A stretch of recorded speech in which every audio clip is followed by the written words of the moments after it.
We're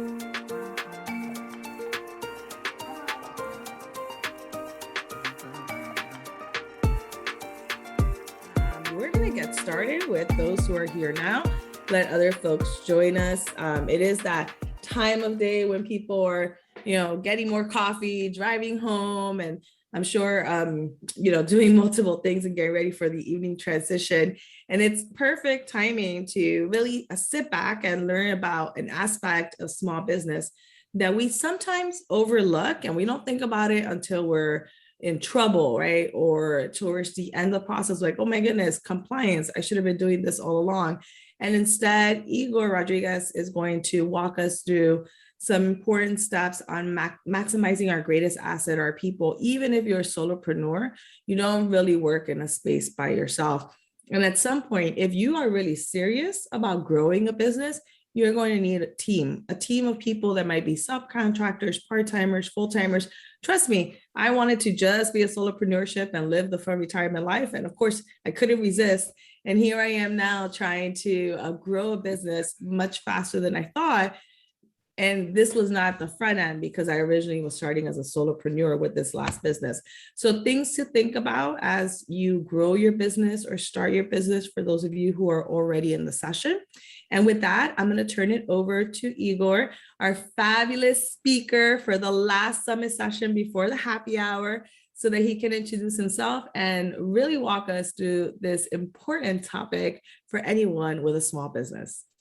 Jackie, I appreciate the introduction. Very, very lively. I mean, you made me feel good to begin this. And I'm going to keep the energy high just because I recognize I'm the only thing between you and happy hour in the weekend. So let's keep the energy high.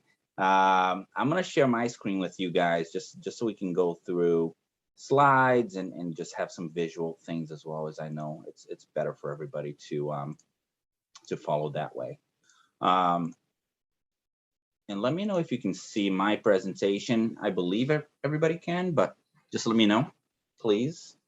Yes, we can see it. And to our audience members, please feel free to use the chat. We're going to just use the chat for this session. Engage with each other, share highlights, and ask all your questions in the chat. And I'll be here behind the scenes, checking the chat and supporting Igor as he presents. Thanks, Jackie. And just with the chat, guys, very informal, okay? So as I go through this, please feel free to ask questions as we go, as they come up, just because there's a lot of topics when it comes to HR. And I want to make sure that when I'm answering the questions, they're hot, right? They're not forgotten at the end of the presentation. So very informal, remember that. Interrupt me whenever you want. So before I get started with HR, I think it's important for you to know who I am, a little bit about my story, and what I've done in the industry up until now. So I wanted to highlight third world to first world, just because, a lot of us come from a place, and I came from a place. I'm originally from Brazil, and, I arrived here from a third world country to a first world country without speaking a word of English. And that is connecting with businesses. A lot of owners start a business without knowing anything, right? It's that same connection. So when I came here, I tried to look at the good of the situation instead of being depressed, with everything new culture, food, metrics, people, personalities, everything. So, and that's what business owners encounter, right? When they're starting a business, it's new, and it's easy to get discouraged. It's easy to get nervous. It's easy to get depressed. So I wanted to make that connection and at the same time introduce a little bit of my history.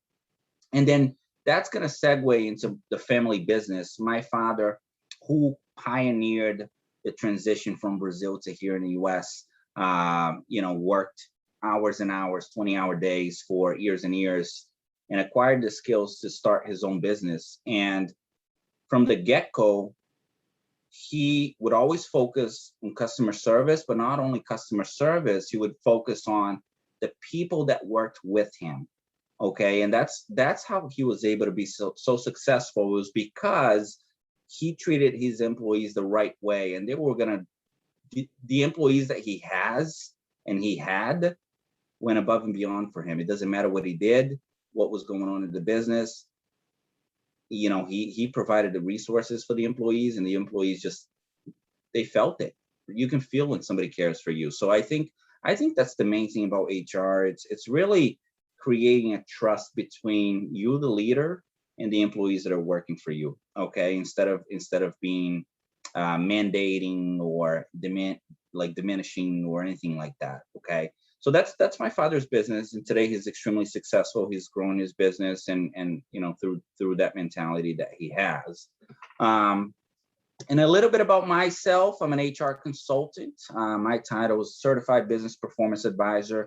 The name of my firm is Insperity. So I'm actually been in the industry for about 7 years of HR consulting. So I've seen solopreneurs, I've seen small business leaders, I've seen, you know, growing businesses, startups, I've seen mid-market businesses, all the way up to enterprise businesses, right? And you see leaders of all types, leaders of all mentalities, you know, and that is how I shaped my experience, by listening to thousands of leaders and just arriving today with a conclusion that you need a getting better agenda for you to be a leader.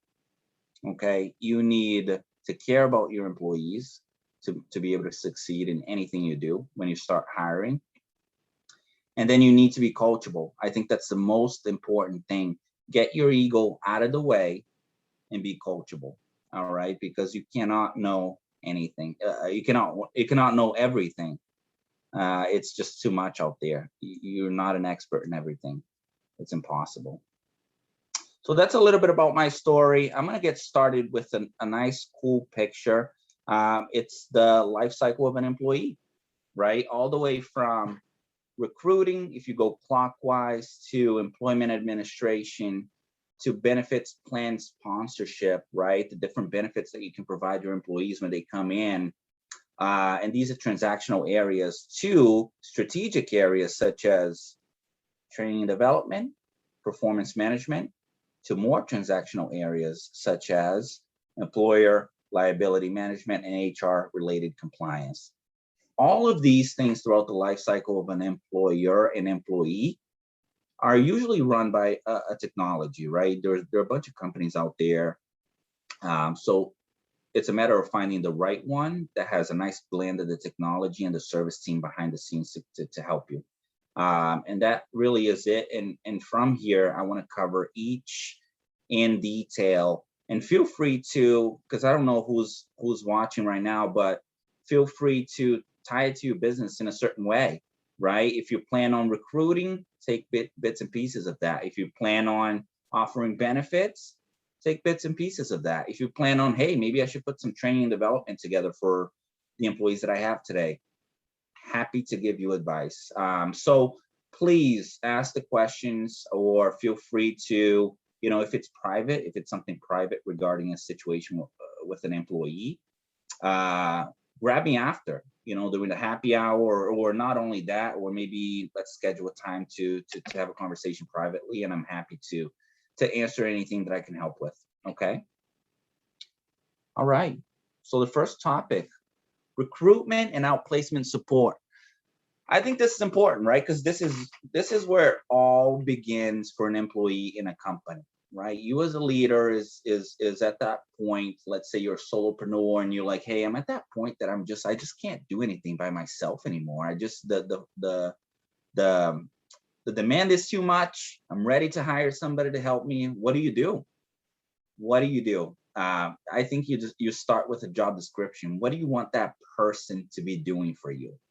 You know, and not just writing, you know, kind of high level. You don't want to write high level. You want to write detailed job descriptions, because you want the person that's reading it to have the right expectations of the work that they're going to be doing for you. You want them to get excited about the job description. Is there a career path in there? Hey, are you ready to take your career to the next level? Right? You're going to be doing this, this, and this, but we can help you get to this, this, and this. So just giving that employee starting that position something to look forward to in the future with the company, right? It's not only about attracting the new employee, it's about retaining the good employees. So I think that's a nice start for recruiting. And then once you, let's say you have a couple of candidates based on the skills that you've seen, right? And you've been looking for, how do you know what to pay them? You know, how do you know what to pay them? How do you know what they're worth? You know, you want to be able to do a benchmark analysis with businesses in your area, because everybody gets paid differently. Unfortunately, you know, you look at somebody in New York or here in Boston or in Miami, or, you know, compared to California, the West Coast, Seattle, it's going to be completely different number. So you want to look at where your business is located. You want to look at the skills that you're looking for, and you want to look at the years of experience. And you want to do an analysis. Okay, what are businesses doing when it comes to payment, right? What is my competitor doing? And that way you get a nice competitive idea of how much to pay that employee. Do you have a process in place, right? This could be in the future for a lot of people here, but it could be an ATS program, which is an application tracking system, right? To be able to track everybody on a platform. Okay, these are the employees are selected. This is where they are in the interviewing process and so on. But this is more high level when you start growing and the influx of hiring is large, right? When you're starting and you're a solopreneur or you're a small business owner, you really just need the job description and knowing what to pay that employee once you select them, right? So it's fair. And then when it comes to the interviewing, when you're interviewing these folks, how many levels of interview do you have, right?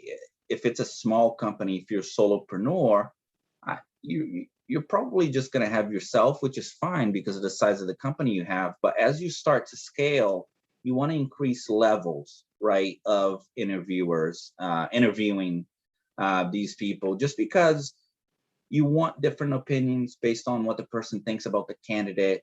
You know, the candidate can act one way with the owner and act a certain way with another person that's interviewing them. So you want to have certain levels of experience there when it comes to interviewing and different opinions. Okay. That's a little bit about recruiting. Any questions on this area from the audience? I just want to stop here because I know there's going to be a lot of information after this too.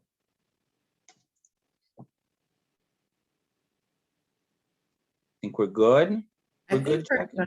Igor, I was going to say, this is so important, even for those of us who just hire subcontractors to work 4 or 6 hours a week or on projects, an editing project, a writing project, a production project. Sure. It's not just when you're hiring full-timers or part-timers. I think these are important things for anyone you bring into your team.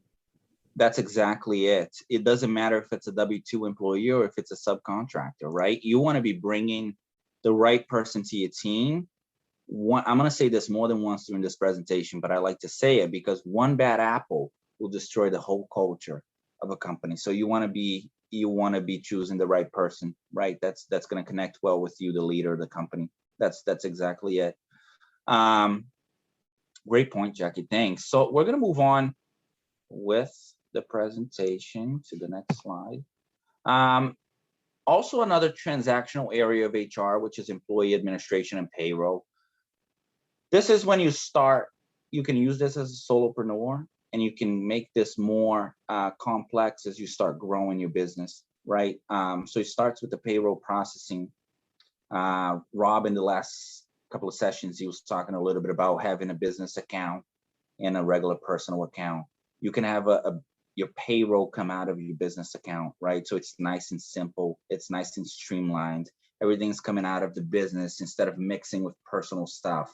When it comes to reporting, you know, you wanna be doing reporting the right way. So having, as you start paying employees or paying yourself, maybe having a payroll platform in place to pull those reports nice and easy to give to your accountant, or to somebody that you work with on the finances. Online pay stubs and W-2s, that's going to make it nice and easy for you to pull these things to the platform for yourself or the employee that's working with you.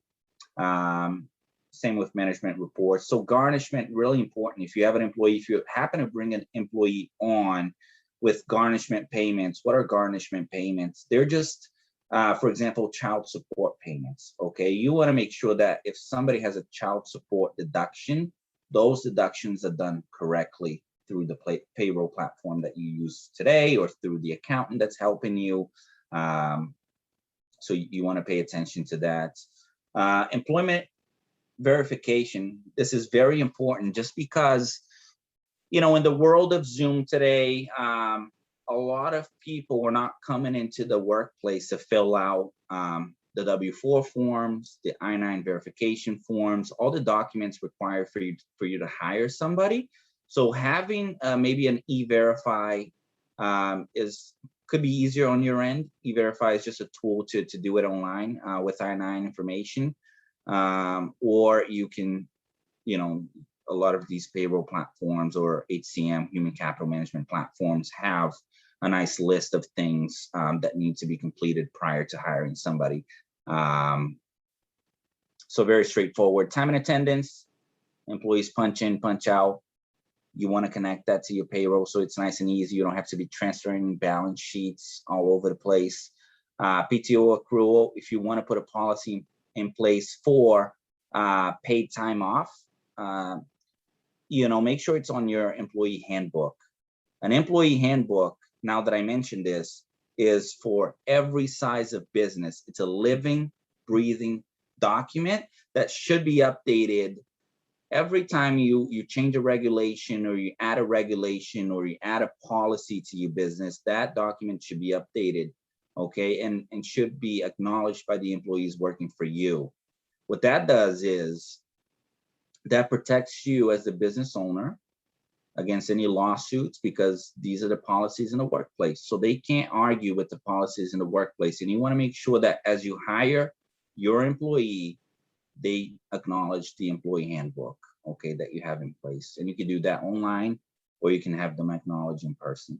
So that's huge. And a lot of businesses don't have it, or businesses have it but haven't updated in years, which does no good. So it's a very, very, very important document. And then just leave administration, you know, giving your employees the right tools if they need to leave for maternity leave or for, you know, an injury or something like that. That's extremely important too. Okay, so this is employee administration and payroll. It could be very boring, but it's important. It's really important to abide by the laws and do things the right way without cutting corners. Okay, so then from there, you recruited somebody, you did all the payroll data, the employment verification, you've done everything. What do you do next? It's time to talk benefits. Let's talk benefits. What are you offering to your employees today, right? Like, it's important. It's a sticky point when it comes to employment, just because, you know, let's say you're doing everything right. You're paying the employee well. You are treating the employee well in the workplace. You're providing everything that the employee wants, but the benefits that you're offering them, that's peace of mind, not only for the employees themselves, but for their families, right? They're thinking about their families. The employees I'm offered as the benefits I'm offered as an employee of Insperity, my firm, I think about my family first and what their needs are and why I'm choosing the benefits that I'm choosing. Okay, so a company has choices, has medical, dental, and vision choices. Those are just regular basic benefits that most employers that are growing are choosing to offer. It's a great attracting and retaining tool for any business. One that I wanted to put here, it's not really utilized. It used to be very underrated. Was the employee assistance program. What that is instead of, let's say you're the business owner, you just hired a new employee and they're dealing with something, right? They're dealing with something very private, and they come and knock on your door, and they don't really know who to talk to, but they come talk to you because you're the boss.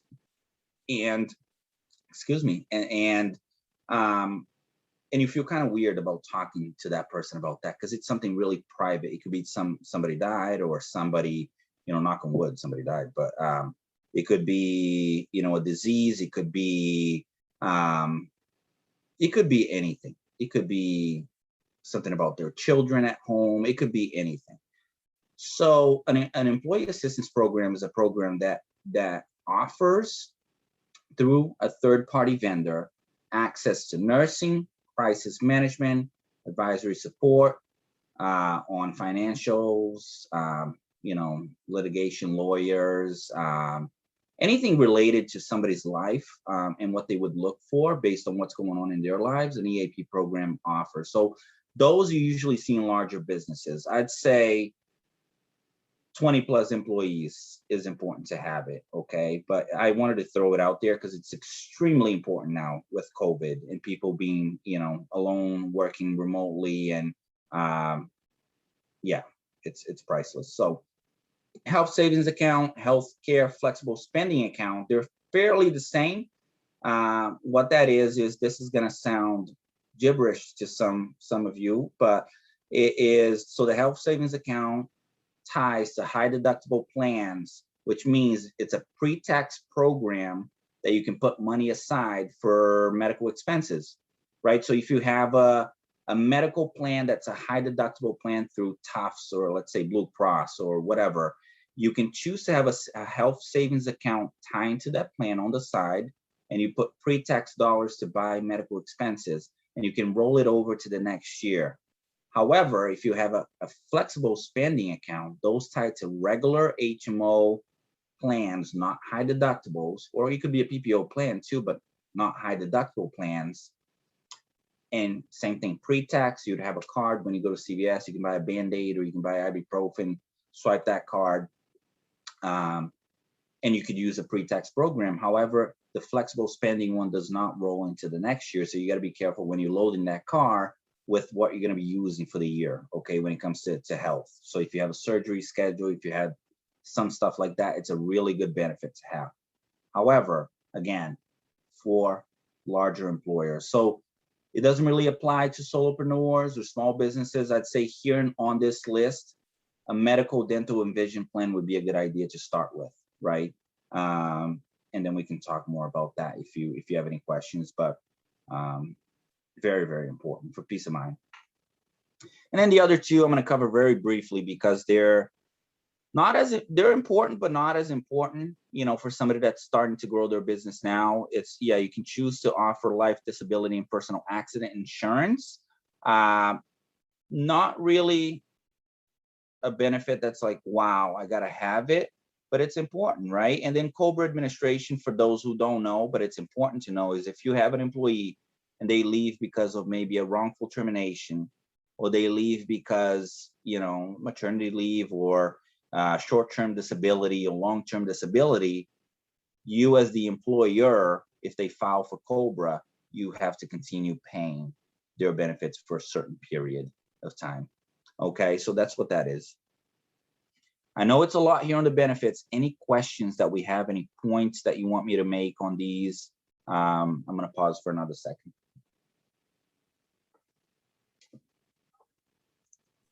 We have some chatter in the chat about how this is life prep, not just HR prep. And I think for all of us who do more than just our side hustles or the small business we're growing, I think there's important stuff to know. But if we do decide to ever grow our business, we need to know this on the front end so that we could plan appropriately. This affects our pricing. Going back to the first two sessions, you have to think about all these things when you're thinking about pricing, depending on where you want to go with your business long-term. That's exactly it. That's a great point. If not now, this is a great presentation to know for the future. If you plan on growing your business, if you plan to make this your life, if you have a getting better agenda, if you care about the employees you're hiring, like I mentioned at the beginning, and if you're able to be coachable, right, to be open to learning and see HR not only as an expense, but seeing HR as an engine for your business, right?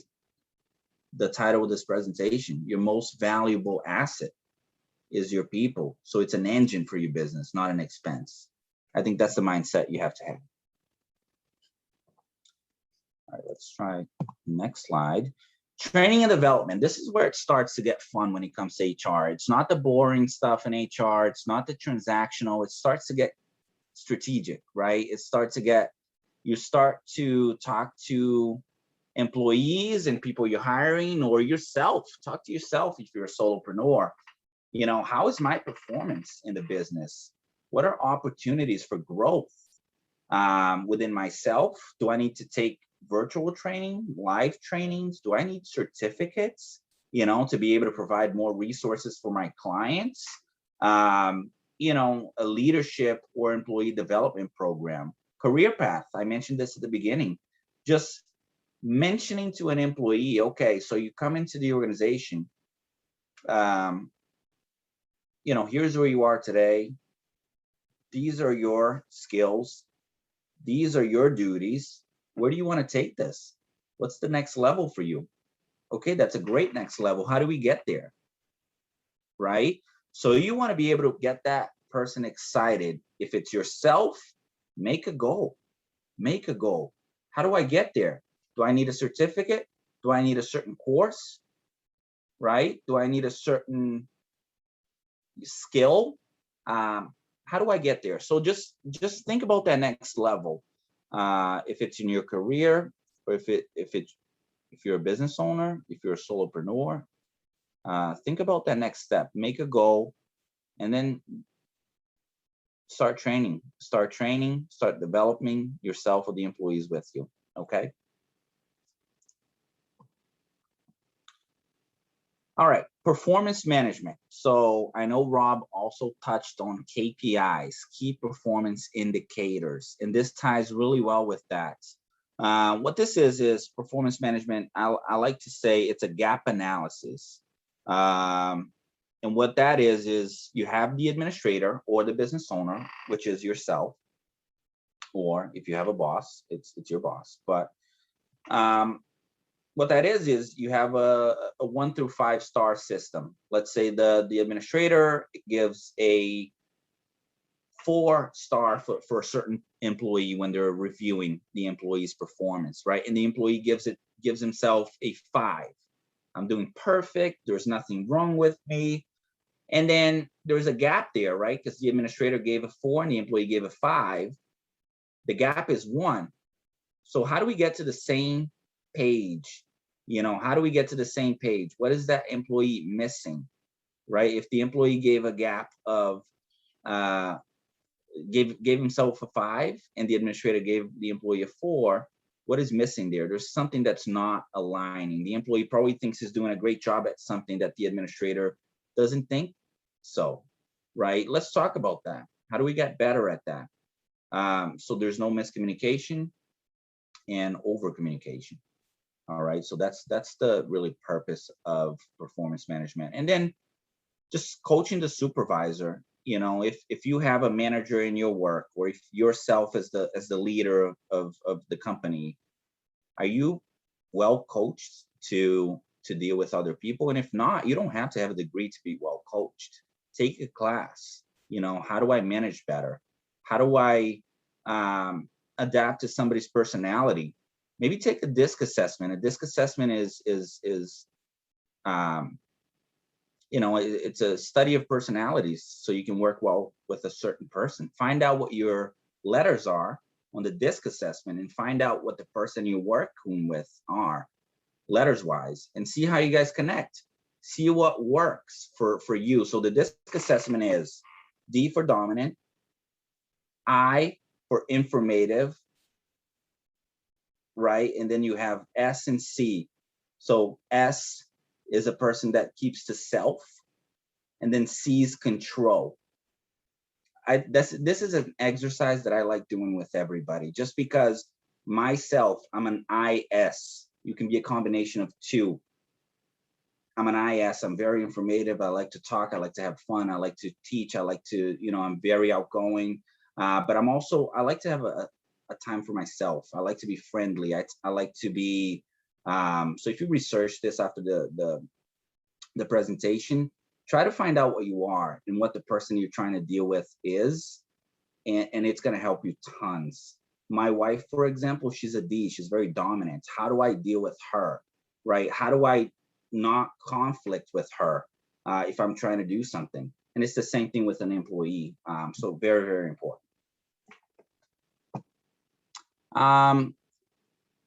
I've touched on job descriptions, reward and recognition. That's another point that I have to make.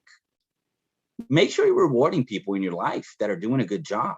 Make sure you're saying, "Hey, great job, man, great job," to somebody. Wow, that really meant a lot to me. It changed the way I viewed something. It added to my arsenal of knowledge. So that's just going to make somebody's day. Not only going to make their day, it's going to make them feel appreciated, and it's going to make them work hard for you. Okay, so very, very important. Try to thank somebody for something. Try to praise somebody for something they did. We talked a little bit about compensation trends. I don't really want to get into self-help tools. It's just tools that are in some platform, some HR platform. And then climate surveys, very important as well. Climate surveys, what they are is, just to feel the temperature in the workplace. You can tell if you have a pop-up shop, if you're a solopreneur out of your house, you can tell, or even if you're visiting a friend, you can tell right away when you walk into somebody's house or somebody's business what the environment is like. Some places you can cut the tension with a knife. Some places you can, there's just some sort of culture in there that you're like, I don't know what's going on here, but I want to leave. Or it can be the complete opposite. You walk in and people are energetic and you're like, wow, you can tell people like each other in this place. Climate surveys help you kind of identify these places, right? If you're, again, the leader of your business, a solopreneur, or you're hiring employees, or you have 1099s in place, subcontractors, right? What do they think about working for you? Do they have a good perception of your business, of your personality, of how you treat them? A climate survey will tell you that, and will tell you what people are thinking about you in the business and the environment that they're working in. So very, very important. All righty. Let me check the chat, Jackie. Let me see if there's anything that I'm missing here from people. We had a couple of good messages that were maybe just to us versus the group, some that were for the group. And we have folks who are just in different spaces. So some of the messages are about those life lessons that this prepares us beyond what college did. I think that's amazing. But I think looking at making quarterly goals, holding yourself accountable, working with different personalities, building that positive culture. So there are lots of great messages about that in the chat. And I'm curious, for those of you in the session, I know it's that strange day transition time, but in the chat, I would love to see how this applies to the work that you're doing. We have people here who are in the nonprofit space, who are in the music space. Your band is like a team in essence, right? Those who, yeah. So we don't even realize that you're making money in your team, dissertation support. Even if you're a coach or consultant one-on-one, I think that there's some things here that affect you, solopreneurship.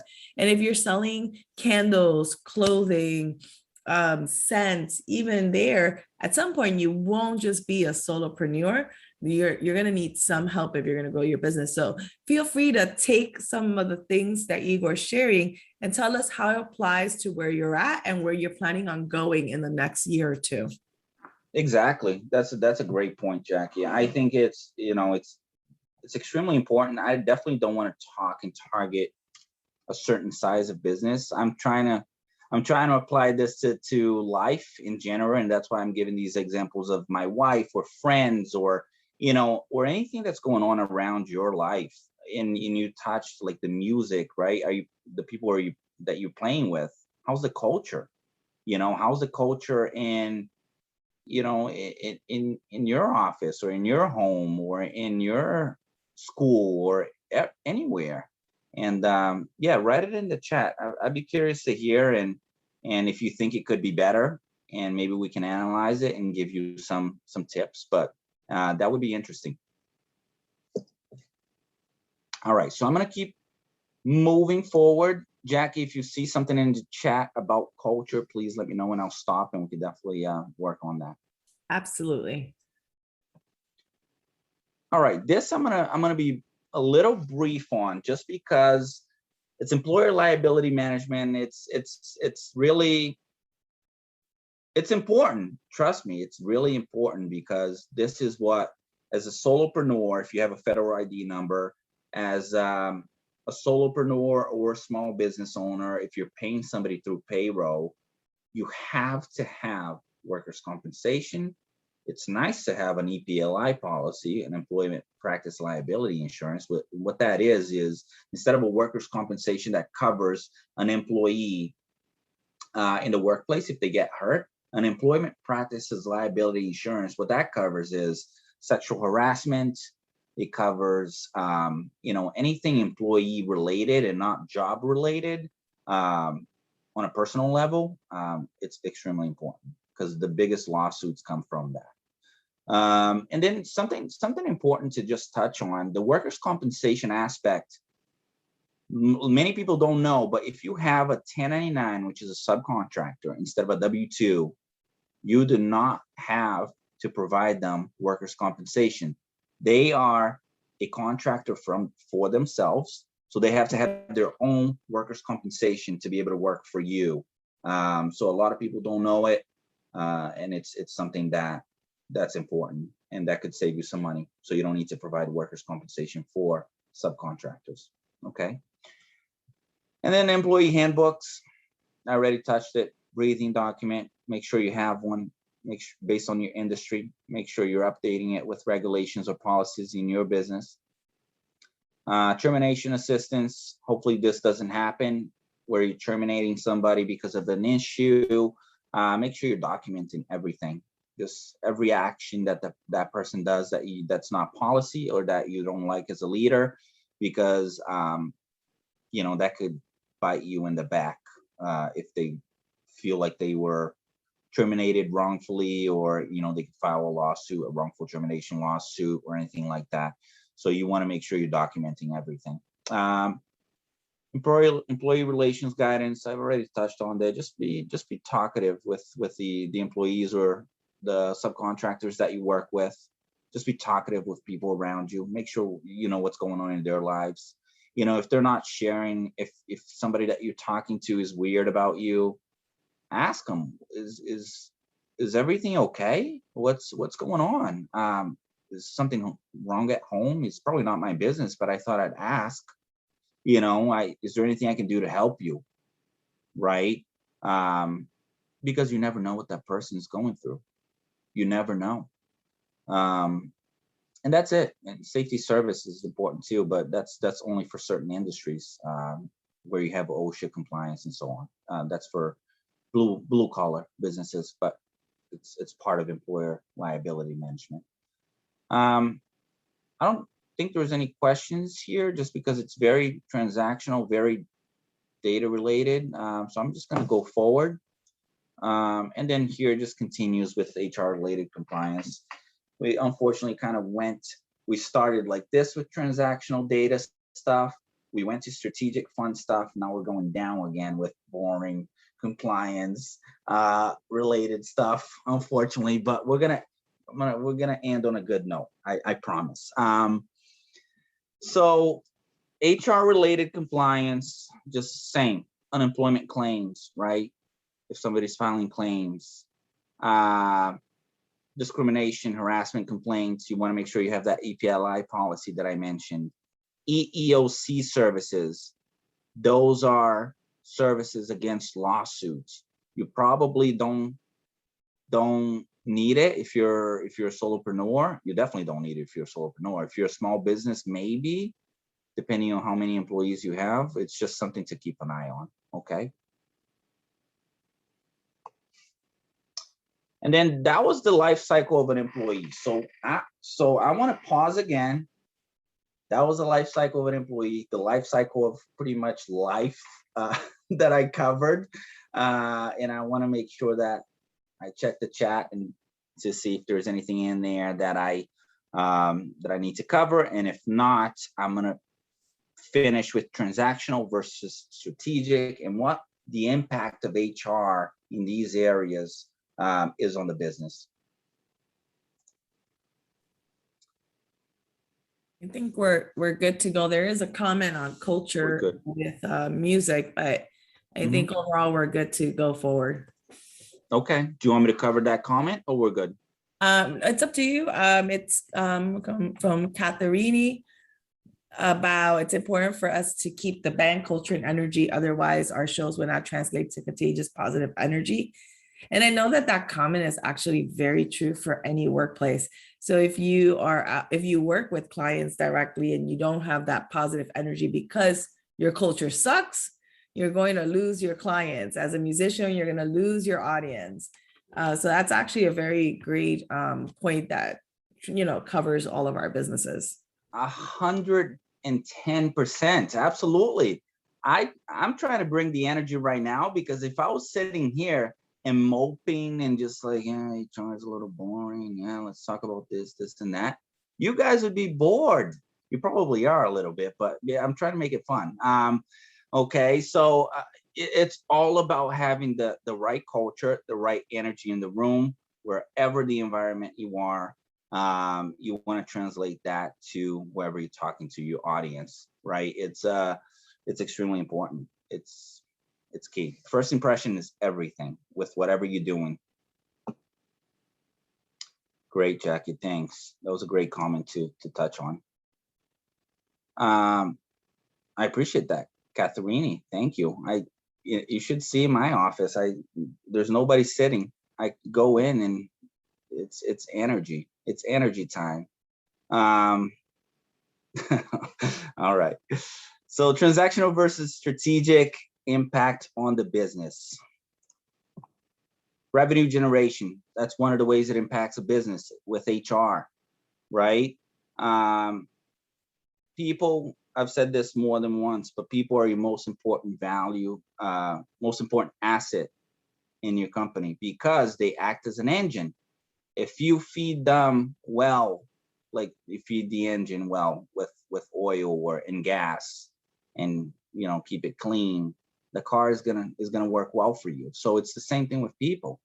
If you're treating them well, with respect, providing the right benefits, paying them well and on time, just giving them the time of day to come talk to you. Open door policy. Doesn't matter who you are. Open door policy all the way. Talk to me about your family, not only work. Yeah, I can help you in the work stuff. Doesn't matter. But come talk to me about your family, your personal life. Let's talk about the weekend for a second. Let's talk about, maybe something great you did, and they're going to work hard for you. They're going to go out of the way for you. I guarantee that 100%. Okay, so revenue generation is one. Administrative relief, that's another way that HR impacts the business. And this is pretty self-explanatory. A lot of people go into business. Let's give the music example again. If you have a band, you're playing because you enjoy it, and if that band business becomes, an actual business that you have administrative stuff in it, and you have to take time away to deal with that impacts the whole band. It impacts the whole growth of the band, right? And impacts the business in a certain way, because you're not being strategic and you're not using your time to grow what you like doing. You're using your time administrating stuff. So you want to be able to find a balance. Okay, this is what I'm good at. This is what I went into business for. Let me focus on that, and let me try to offload the administration a little bit. Maybe offload it to an assistant, maybe offload it to a payroll and HR company. Offload it. If it's taking too much time out of your day, offload it. I know it can take money. It costs money, but sometimes it costs money to make money, right? So you want to make sure that you're you're being strategic with your time. Time is money, as they say. All right, net profit protection, very important. You know, HR impacts your business in that area. All the money you're making, all the hard work and sweat and tears, you're making profit. But how do you protect that? With the HR platform and changing regulations, and make sure you're being proactive when it comes to the laws, when it comes to, you know, updating your employee handbook, like I said, to having a workers' compensation policy for your employees or for yourself, or, you know, anything HR related. Just make sure you're on top of that, because that is where you're protecting your profit, and you're not being audited by maybe a Department of Labor or paying fines because of something you're not doing as a business. Okay, so that's important. And then better cost efficiency. This compares to this actually relates to the benefits area, right? A lot of employers are offering benefits that are being diluted. By diluted means it gets worse by the year because the cost goes up and the owner says, hey, let's give them a little less of a benefit plan, so the costs kind of stay the same. A lot of people do that because the market's crazy. You know, let's say you're a company of 5 employees and you're looking to provide benefits for the first time. You're at the mercy of the market. So the state's going to look you as a company of 5 employees going to market for benefits. Your price is going to be high. So I know a lot of you are not in this stage, but I'm going to give you an acronym to keep in mind as you grow your business. So if you know somebody that's grown their businesses for benefits and starting to provide benefits to their employees, an option could be looking at a PEO. It's a professional employer organization. What a professional employer organization does is they insulate you from the market. So what they do is they pull their client base together. You know, it depends on the PEO. The firm I work with, they bring 500,000 lives to market with the carriers that we partner with. We buy those benefits in bulk, bring it back, and redistribute to small and mid-sized businesses. What that means is you're getting a variety of plans instead of 1 or 2 that the state usually gives you or the broker usually gives you to match the right lifestyle of your employee or of yourself as the leader. And then the prices are 15 to 20% lower. So it's just something to know. PEO, if you want to do some research when you're growing your business, or if you know somebody, it's really important. Okay. And then I think this is the last slide. And I think we're doing good on time. We have 9 minutes left, so we're pretty good. So this is the last slide. And I highlighted that phrase over there because that's the most important thing about HR. Employee engagement, and this is what I talked about the whole presentation. Employee engagement is the commitment and passion of your employees have for your organization. And culture is set of beliefs that drive people's behaviors. Meaning, people treat people well. People are people. Treat people well, and they're going to treat you well. My parents always taught me, treat somebody as you like to be treated. Okay, and that's what it is. It's nice and simple. Don't let a leader title, you know, give you this head power, nose up power that you just think you have, that you have more than somebody else. It's not true. We're all people. If somebody's working for you, it's because they're doing something good for you. Praise them. Recognize their hard work.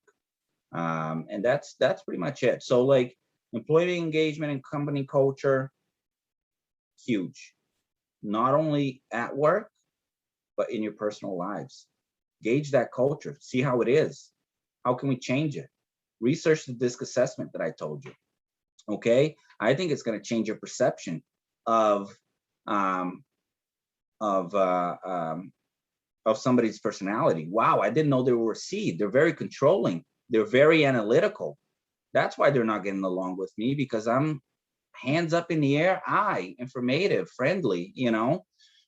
So you want to make sure you're adapting to somebody's personality when you're talking to them. You know, if you're talking, let's say, to an accountant, they're very analytical, right? They're very analytical, they're very data driven, they're very numbers person.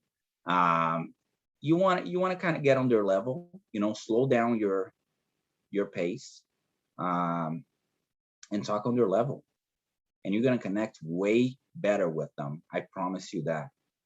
You know, if you're talking to a dominant person, a D, be short, straight to the point. You know, my wife says, my wife's dominant. She says, have you done the dishes? If I'm like acting like myself, I'm gonna say, no, because this and that, because, and start. Because I'm talking to her and she's a dominant person, I'm gonna say, hey, I haven't done it, but I'm gonna do it in 20 minutes. Brief, short. I connected with her well. She's got the answer she wanted. She's done. Okay, so I think it's important. I'm going to leave you with, do some research on DISC assessments. I think it works for personal lives and business. And I'm going to leave you with that. I want to check the chat one more time before we end, and we should be good. Well, you got praise from me and also laughs, because you've taught me a few lessons that I need to remember myself as a business owner, to be able to build that positive team culture, because I move a million miles an hour, and sometimes I need to remember many times I need to remember to slow down. But it's so many great points about culture. I know we hate these terms like compliance, performance management, but even I have to manage my own performance. So we just told me to take a vacation. I know, we all need to do that. Performance management, these things are all important, evaluating your business, but also yourself if you're a solopreneur, because you are the greatest asset for your business, as we said in the first session. I mean, this just rings true across the board. I know it's not the fun stuff to talk about, but it's the important stuff that will make or break a business as you grow. 100%. It's life. You know, it's life. Your HR is all about people. You're talking to people, you're dealing with people on a daily basis. It's life. So it's important. Like you said at the beginning, some people want to put it behind and be like, I'll deal with that later. It's just HR. But in my opinion, the businesses that are doing really well are doing this on top of their list. So that's good. And if I give you a tip, like if I can give you a tip for, you know, you mentioned you're trying to do this in your business, in your workplace. What I try to do with somebody to make their day is, if I know that person that I'm dealing with, maybe my administrator or somebody, and I know that she loves a cookie, she loves a Diet Coke or something, like whatever they like, put it on their desk and leave a little note. Hey, thanks so much for all you do. Here's I hope a Diet Coke can give you some caffeine and you know, kind of sweeten your day, or something like that. Something that simple would just make somebody's day. I promise you. I agree. I'll take a cup of coffee anytime. Oh, seriously, I have an espresso cup right here that I took right before the presentation, and that's why the energy is so high. Go. So apparently we're both coffee lovers. I think, I don't know if we have any more in the chat or in the session, I should say, but this is a great opportunity for us to ask any final questions or make any final comments or share those aha moments. And remember that you have to pick everyone if you want everyone in the chat to see your comments, or just host and panelists if you just want the two of us to see your comments or questions. And so we have about 2.5 more minutes, and I think it's enough time for us to throw in those final thoughts in the chat. And if you can all just put a key takeaway, just one key takeaway from this session that applies to your small business, whether it's one that you're planning or one that you're trying to grow, put that in the chat as well. And Igor, this is a great time to wrap up, but I do want to say, as people are processing all this information, is that thank you, because this is not the fun part. So most people don't really dive deep into this, and you make it very applicable. And for us who don't want to think about compliance, we want to think about the fun stuff, the music we're producing, the book we're writing. For me, because my product is books, we want to think about those things, and we don't realize how important this piece is. So thank you for reminding us of that as we get ready to grow our businesses. No problem at all. It's a pleasure. And like I said, if somebody wants to talk HR, reach out to me. I love talking about this stuff if you haven't noticed. So just reach out to me, and I'm available anytime, and we can coordinate something. But I really appreciate everybody's time, and I'm looking forward to some happy hour and having a good time. Yay. Yes, join us.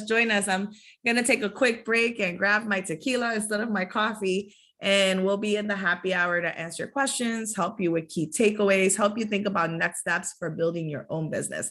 It's all about you in the happy hour. So this is going to sound terrible, but use us however you need to. Ask questions, share ideas. Some of us will be there in the happy hour. And also you get to network with each other, because you're all doing amazing things with your businesses or your business ideas for those who are planning a business.